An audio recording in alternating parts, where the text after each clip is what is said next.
Em nome do Pai, do Filho e do Espírito Santo. Amém. Ave Maria, cheia de graça, o Senhor é convosco. Bendita sois vós entre as mulheres, e bendito é o fruto do vosso ventre, Jesus. Santa Maria, Mãe de Deus, rogai por nós, pecadores, agora e na hora de nossa morte. Amém. Nossa Senhora de Fátima, rogai por nós. Em nome do Pai, do Filho e do Espírito Santo. Amém. Oi, pessoal, sejam bem-vindos ao nosso canal. E antes de mais nada, curta, faça um comentário aí abaixo, mande para nós as suas perguntas. Fiquem muito à vontade, o YouTube sempre me notifica referente às perguntas de vocês. Peço perdão se alguém fez uma pergunta e eu não consegui responder, ou talvez não tenha visto, né? Isso acontece, mas fiquem à vontade para nos perguntar, mandar aí perguntas, vai ser um prazer imenso da gente responder, né? E nos ajudem aí, mandando esse conteúdo aí nos seus vídeos, seus grupos de WhatsApp. Tem pessoas que eu sei que têm listas de transmissão para poder nos ajudar com a divulgação, e é extremamente importante que você nos ajude então a evangelizar, né? Mostrando aí para o YouTube que o nosso conteúdo ele é um conteúdo importante, então que ele merece ser então divulgado. Pois bem, como a gente sabe, nós estamos no mês de agosto, e mês de agosto é mês das vocações, assim também como o mês de agosto é mês das famílias. Então a gente quer discutir, a gente quer falar aqui sobre as famílias. Quero trazer aqui com vocês hoje uma ótica, digamos assim, no âmbito mais histórico, no âmbito mais intelectual, sobre a família, a importância da família e como muitas vezes a família é atacada no mundo em que nós vivemos, né? Agora, a família é extremamente atacada, a família é perseguida. Nós católicos fazemos a defesa da família. Agora, por que a família é então tão perseguida? A família é tão maltratada? Como a família é sempre tão mal vista? Como a visão que o mundo tem moldado aí, né? Fingido, né?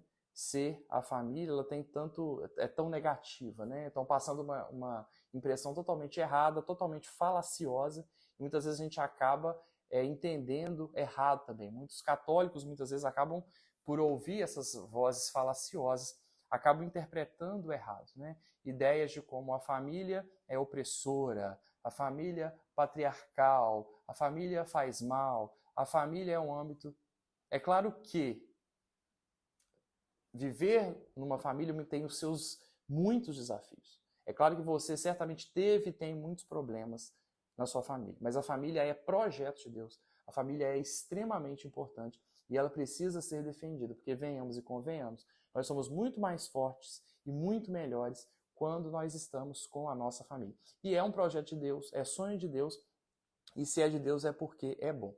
Pois bem, em Fátima há uma revelação bastante curiosa, que é da ciência de muitas pessoas, em que nós sabemos, lá é revelado que a batalha final será entre o demônio e as famílias. Isso é extremamente pesado. O demônio poderia atacar, né? Essa revelação poderia mostrar muitas coisas que o demônio atacaria, mas por que então Nossa Senhora vai nos revelar que a família vai ser a briga, né, vai haver então, no final, no fim dos tempos, né, essa briga entre a família e entre o demônio. E é algo que a gente já vê, já percebe na própria realidade.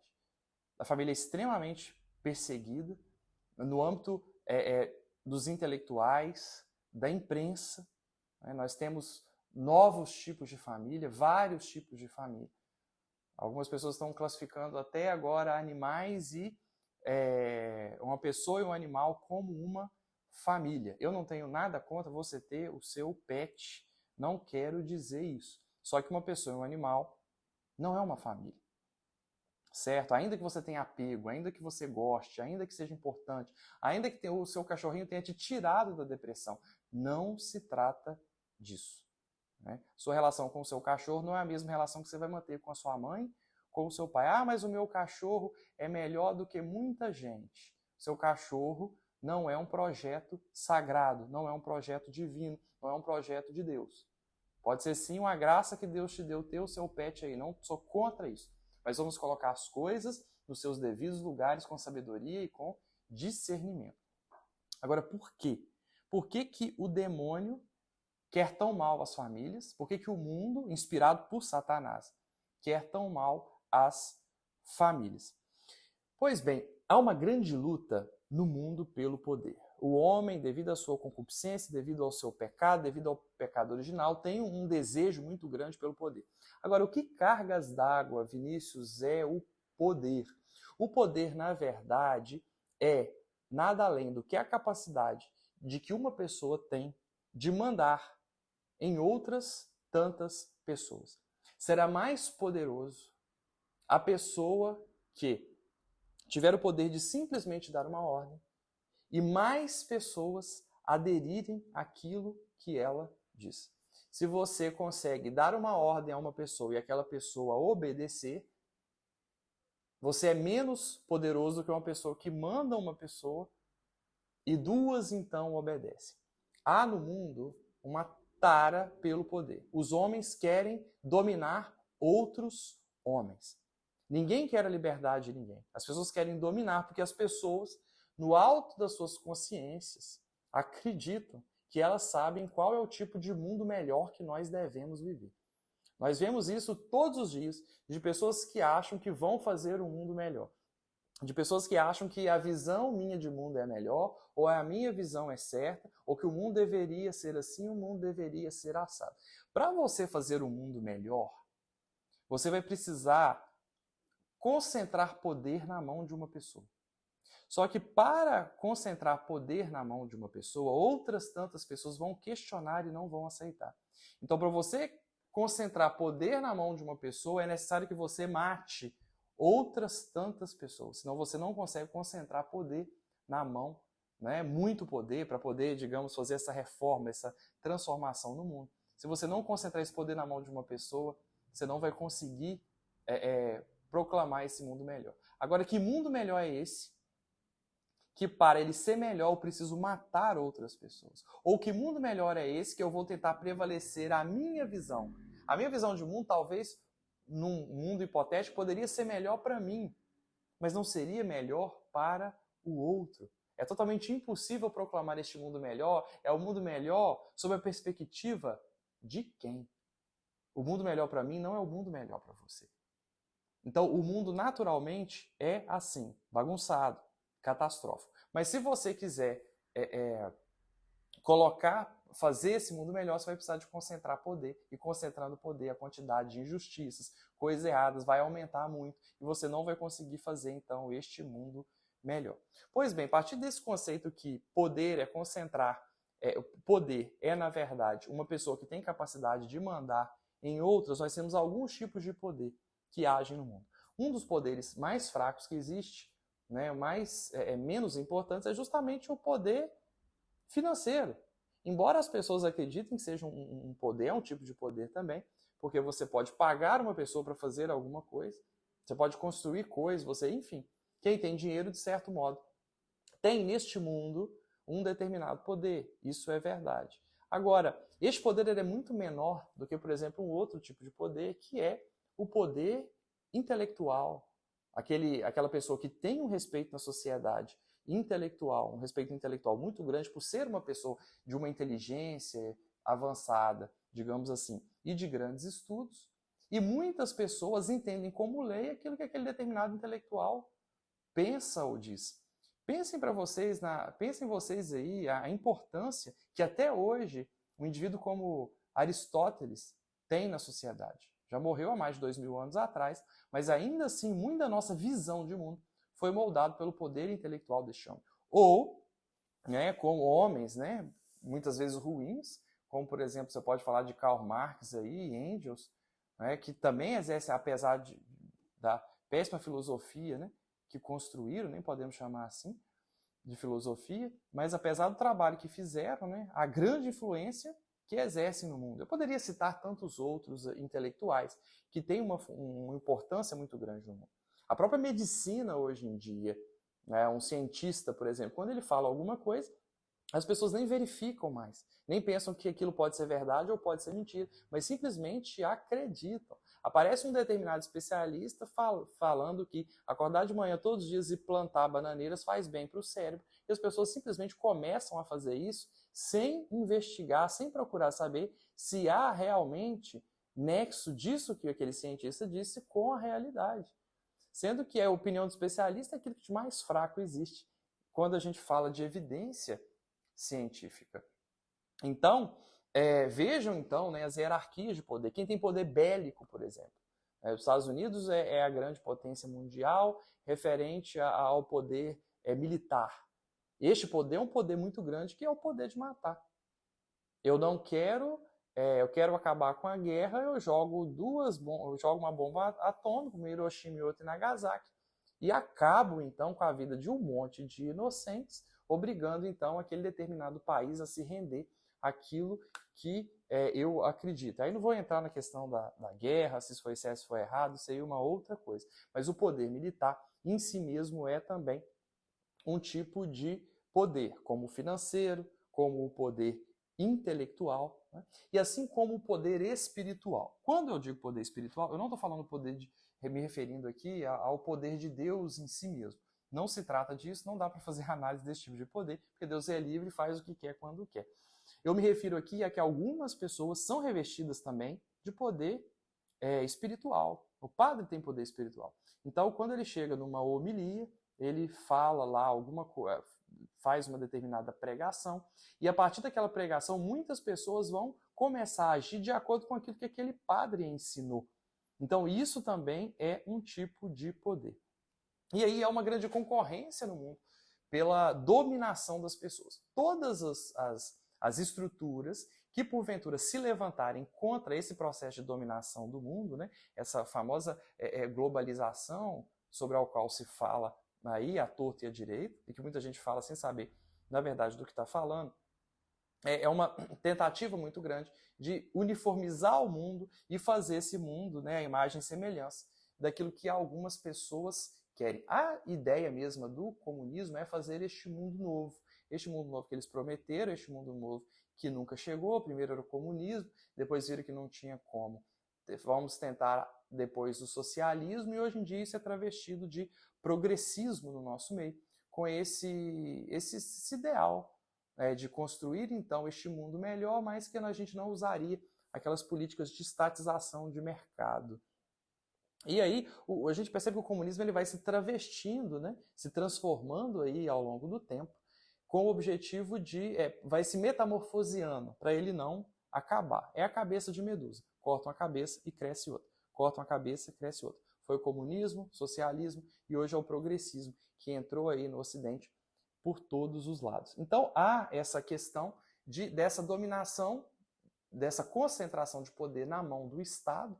O Estado, depois do período medieval, ele foi tendo uma ascensão muito grande referente ao seu poder, foi ficando cada vez mais forte, cada vez mais poderoso, porque as pessoas, os estadistas querem dominar as pessoas. E há no mundo, né, aí a conta de algumas famílias, alguns entes bastante poderosos, que exercem, então, uma influência muito grande, como a família de Jorge Soros, por exemplo, que é tão bem conhecida, e algumas outras poucas famílias mundo afora.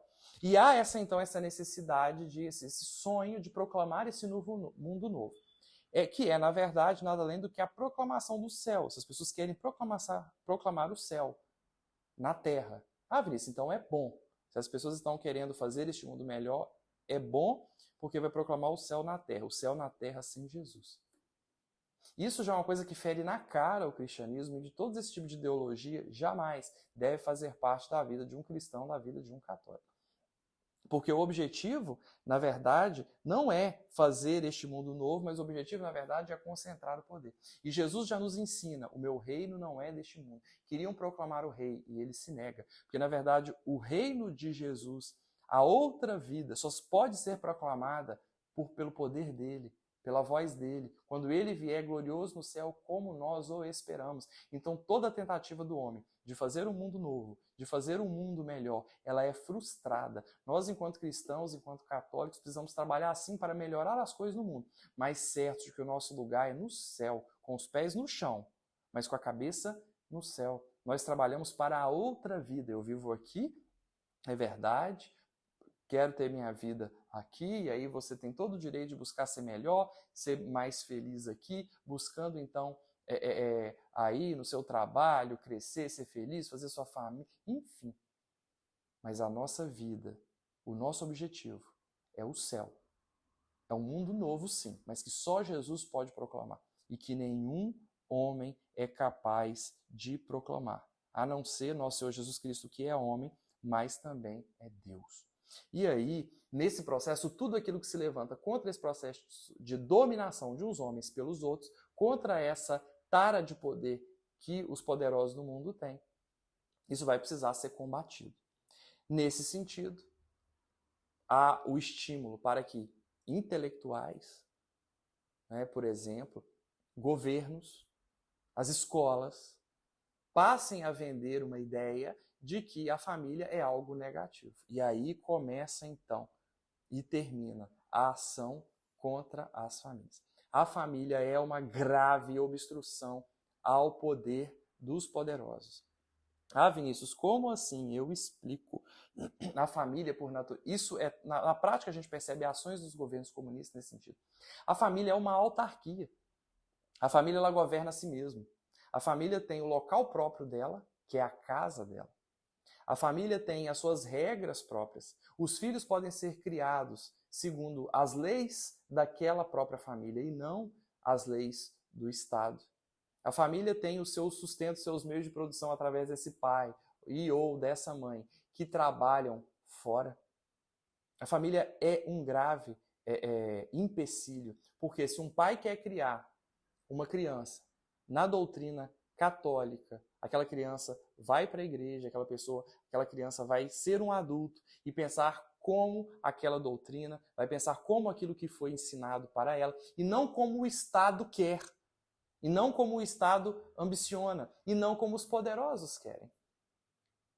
Prova disso é que os governos comunistas sempre tiveram ações contra as famílias, até porque o filho acaba se tornando um grande peso, porque acaba atrapalhando o pai de trabalhar. E isso é uma entrave, é uma obstrução ao crescimento econômico dos países. Porque a mãe, se ela ficar em casa para cuidar das crianças enquanto o pai vai trabalhar, a mão de obra da mãe, ela vai ser perdida. Ela vai ser perdida. Porque ela vai ficar em casa cuidando das crianças, ou ainda que ela trabalhe fora, como é o mais comum hoje em dia, né, que pai e mãe trabalhem fora, mas ainda assim ela vai ter que dedicar um tempo em casa, o pai vai ter que dedicar mais tempo em casa, porque ele vai precisar de cuidar, eles precisarão de cuidar daquelas crianças, atrapalhando então o próprio crescimento econômico, porque a pessoa poderia ser exclusiva para o trabalho e na verdade ela agora tem uma família. O homem bem casado, ele é mais forte, ele é mais feliz. A mulher bem casada é mais forte. A mulher bem casada ela é mais feliz.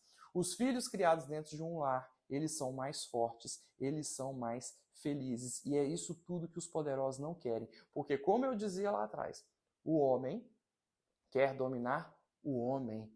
E se aquele homem, e quanto mais aquela família é bem estruturada, mais difícil fica ser de entrar naquela família, de dominar aquela família. Alguns governos comunistas, por exemplo, trabalharam de maneira direta, colocando as crianças que nasciam em creches. A própria ideia da educação pública não é porque para fazer um ambiente preparado para receber aquelas crianças a melhor educação possível, não. Para que os pais possam livrar dos filhos para poder trabalhar. Para que o Estado possa colocar na cabeça daquelas crianças a ideia que eles querem. Não, Vinícius, isso é história da conspiração, isso não tem nada a ver. Vejam os livros que as crianças estudam. Vejam como estes filhos são criados muitas vezes diferente daquilo que os próprios pais acreditam. Vejam como muitas vezes os pais olham para os filhos dentro de casa e não reconhecem os filhos que têm, porque foram extremamente doutrinados dentro da escola. Aquela estratégia do Gramsci, né, que quer tornar todo mundo socialista, sem perceber que ele é socialista, que aconteceu muito bem aqui no Brasil, diga-se de passagem. Eu já estudei em colégio, já, né, terminei o terceiro grau, depois fui fazer segundo grau, depois fui fazer o terceiro grau. Mas a quantidade de doutrinação que se recebe ali, a quantidade de ideias falaciosas que são ensinadas é absurda e é impossível que uma criança estude e não saia dali contaminada. Daí é necessário que os pais fiquem extremamente atentos àquilo que é ensinado dentro das escolas. Dentro das escolas. Lá no Oriente funcionou aquele autoritarismo, né? Em Rússia, enfim, na antiga União Soviética, para a implementação do socialismo, mas aqui não. Aqui é o progressismo que vai falar mais alto. É transformar as pessoas socialistas sem que elas percebam. É trabalhar essas crianças desde a mais tenra infância, por meio de livros, cartilhas, filmes, que injetam nas pessoas imaginações, pensamentos e sentimentos nessas crianças, que elas vão, então, transformando-se em comunistas, socialistas, progressistas, sem perceber. A estratégia contra o Oriente, contra o Ocidente, na verdade, é estimular, então, as minorias, as grandes minorias, uma revolução, então, dessas minorias. Se lá atrás a estratégia era econômica, era o proletariado que deveria, então, fazer a revolução, agora quem tem que fazer a revolução? São todos os tipos de minorias que nós temos. Sejamos francos. Todos nós, de algum modo, somos minoria. Todos nós, de algum modo, somos maioria. E se verdadeiramente a democracia é o regime em que quem determina o caminho são as maiorias, por que na verdade temos visto uma ditadura das minorias? E aí eu não vou entrar a fundo nisso, porque esse não é aqui o nosso objetivo. Mas a escola pública, muitas vezes, a escola, né, de um modo geral, não só a pública, mas serve e trabalha para enfiar essas ideias na cabeça das crianças, longe da igreja, mostrando que a igreja é má, patriarcal, opressora, que o âmbito familiar é ruim. É corrido um vídeo aí, no podcast com o Padre Davi, ele citava esse vídeo, todo mundo já viu, em que há uma determinada entrevista que pergunta uma pessoa, estão perguntando pra gente se o objetivo da gente é destruir a família. Estão falando que não. Não, nosso objetivo é destruir a família. Eles contam ao que vieram, para destruir a família, para destruir como eu dizia, essa autarquia que é a família, esse projeto de Deus que é a família, em que os pais podem criar os filhos segundo a doutrina católica, que os pais que vão ditar as regras, que os pais que vão ensinar. É claro que a família pode sim, de certo modo, ser aqui e ali opressora em alguns sentidos. É claro que pode ter algum pai, alguma mãe, sim. Claro que existem excessos, exageros, sim. Mas os benefícios superam em muito, as dificuldades dos malefícios que uma ou outra família talvez venha a apresentar. E destruir a família não é o contrário, não é o remédio, pelo contrário. É a maldição. É a maldição. A família não é opressora. A família é um verdadeiro seio de liberdade, de apoio às nossas fragilidades. É um lugar em que nós nos encontramos conosco, com quem amamos, que estamos com quem amamos. É um lugar de acolhimento.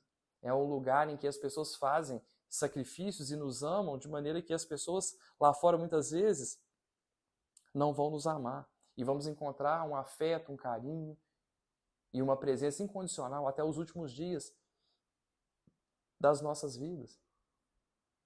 Quem vai nos acompanhar muitas vezes no fim das nossas vidas serão nossos familiares, que estarão ao nosso lado. Então por que maltratar? Então por que bater tanto nesse projeto que é um projeto de verdadeira liberdade? Precisamos sim defender a família. Precisamos sim trabalhar por ela. Precisamos sim trabalhar. E trabalhar, eu lamento muito que muitas vezes a igreja, muitas vezes nós percebemos dentro da igreja uma dificuldade mesmo de trabalhar. Precisamos de pessoas, de intelectuais que trabalhem isso, que conheçam o assunto.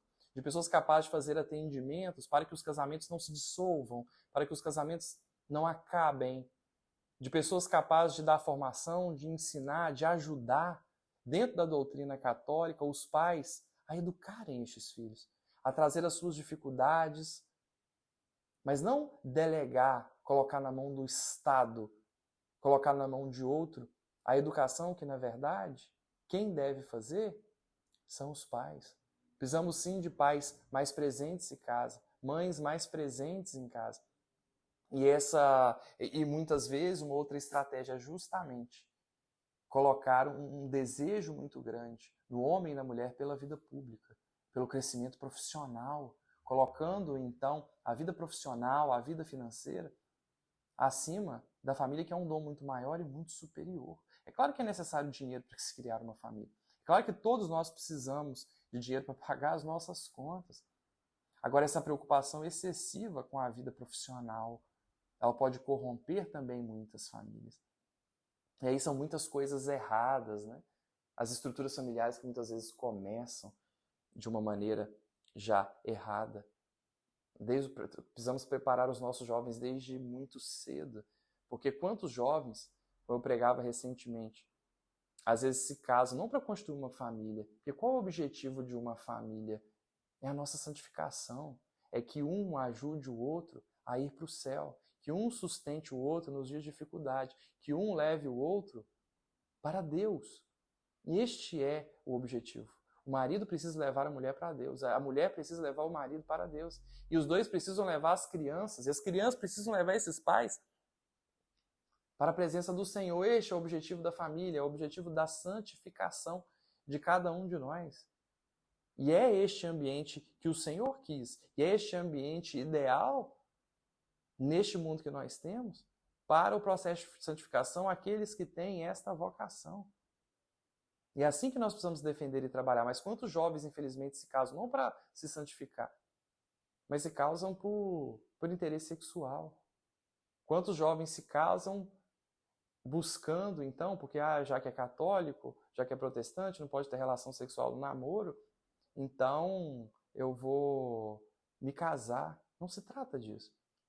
O sexo não é capaz de sustentar um casamento. De nenhum modo. Tantos outros objetivos financeiros. Pessoas se casam por objetivos financeiros, para ganhar mais. Né? Porque a herança da esposa ou do marido, ela é grande. Porque o marido é rico ou porque o marido tem dinheiro. Mas que não para a santificação. E aí nós poderíamos falar de tantos distúrbios, tantas visões totalmente deturpadas. E as pessoas que têm uma obsessão muito grande por ter uma família, mas sem rezar, escutar ao Senhor se esse realmente é o seu caminho. Às vezes o Senhor te faz um outro convite, que não o casamento. E cabe a nós obedecermos a isso. Porque não insistam com aquilo que não é vontade de Deus para a sua vida. Não lutem contra o Senhor. Vejam o exemplo de Jonas, não é verdade? Quantas pessoas se casaram 4 vezes na vida, 3, 4 vezes na vida. Talvez nunca deveriam ter se casado, porque foram por caminhos que o Senhor não quis, porque não teve sabedoria, não buscou a oração, não buscou discernir em Deus qual era a vontade dele. E aí vive um casamento e uma vida totalmente infelizes. Mas precisamos nos pautar nos exemplos reais e verdadeiros que nós temos. A Sagrada Família. São José, o pai, que só queria fazer a vontade de Deus. O menos importante na família dele. O menos importante. Nossa Senhora é muito mais importante que São José. O menino muito mais importante que os dois. Mas soube fazer humildemente a vontade de Deus, se retirar quando foi necessário. Nossa Senhora que diz, né? Eis aqui a escrava, faça em mim segundo a tua vontade. Neste mundo, tudo que nos é ensinado é que não devemos ser obedientes. É que devemos ser revolucionários. Que devemos mudar as coisas e não aceitar, conhecer a realidade e aceitar a realidade. Claro que aquilo que a gente pode mudar, a gente deve mudar. Mas a gente não vai mudar a realidade das coisas. A gente não consegue. Dificilmente. Em pouco a gente consegue mudar ou melhorar as coisas. Em muito pouco. Cabe a nós aceitar aquilo que é a vontade de Deus para a nossa vida. E que os filhos se espelhem em Jesus, na obediência de Jesus. que era obediente, apesar de ser o mais importante da família, como a palavra diz, era obediente a Jesus, desculpe, a José, a São José, e a Maria, a Nossa Senhora. O céu nos deu o exemplo de família. O céu deixou muito claro que ele quer a família. Então cabe a nós defendermos a família. Cabe a nós defendermos os direitos de Deus, os planos de Deus, porque é diabólico e é infernal. Toda essa historinha que eu contei para vocês aqui, ela é diabólica. Toda essa historinha que eu contei para vocês aqui, ela é no mínimo, infernal. É a ação do mal no mundo para destruir a família. Defendamos, então, as famílias. Esse é o nosso caminho. Rezemos pelas famílias. Rezemos pelos casais que estão quase se separando, pelas famílias que estão se dissolvendo. Rezemos pelos pais, pelos filhos, uns pelos outros. Rezemos pelos nossos familiares incessantemente. E peçamos a Deus a sua graça, a sua misericórdia. Que Nossa Senhora ensine as mulheres a ser mães, a ser esposas. Que São José nos ensine os homens a ser, então, marido, a ser, então, pai. E que Jesus ensine a todos nós a sermos verdadeiros filhos dos nossos pais e filhos, principalmente de Deus. Agosto é mês das famílias, é mês das vocações, é tempo de rezarmos pelas famílias. Reze pela sua, reze por você. Glória ao Pai, ao Filho e ao Espírito Santo, como era no princípio, agora e sempre. Amém.